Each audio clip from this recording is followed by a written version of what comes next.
All right, so this week was a bit of a mixed bag. I've just tried to do bits and pieces all around the shop while I wait for some designs to be finalized. So a lot of it was refactoring existing components and also refactoring just the way we do things. I also working on the media reviewer as a big piece of work in the background. So it's got quite a few moving pieces that are just slowly being put together. One of the first refactors that we looked at this week was the active storage refactor. So I stumbled across a really good article by Breno Gazzola, I hopefully said that name right, on using active storage in production and avoiding the has many attached. So basically what that means is one entity or one model can have many files attached to it. Now we already stumbled across the shortfall of this, which was it's very hard to manage the actual attachment.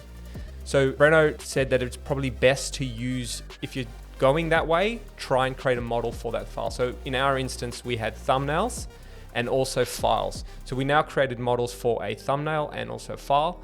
But what that's done is given us flexibility to actually use those models as, we can show them as a page now. One instance or one use case that we can see happening from this is you can now create a placeholder thumbnail without actually having the file. And then you can write comments and pass that on to a graphics designer so that they can go and work on the file. It's given us a bit more flexibility in the long run. In a similar vein, we've now added the media file entity, which now means you can upload edited media to your Clipload project. This is the first step in the media reviewer process. Obviously, you need a file so that you can actually comment and review it.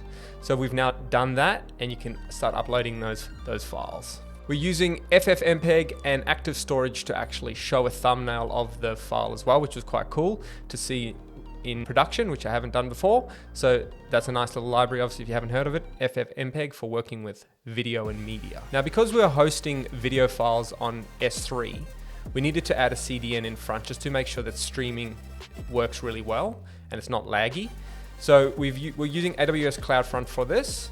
And after a bit of fiddling around and reading the documentation and the manual, we've managed to get this to work, and it's actually playback is actually really nice. So you can now jump and it'll just stream little pieces through, and it feels quite instant, especially on my connection, and hopefully it'll be much better on slower connections as well. Another big piece of work that we had a look at this week was the view component refactor. So with our components, we're currently getting them all sitting next to each other, and we weren't able to nest them easily. The component names were very long, and writing stimulus controllers got a little bit out of hand. So we reached for the really cool view component contrib library from Evil Martian's team and started to refactor our components to follow this new style and framework. It already feels heaps better where we can have the video reviewer as one component that has all its children components nested together, and it just feels way more like we're used to in React, and it has really improved the quality of life. And finally, with our cold email campaign, things are starting to look up.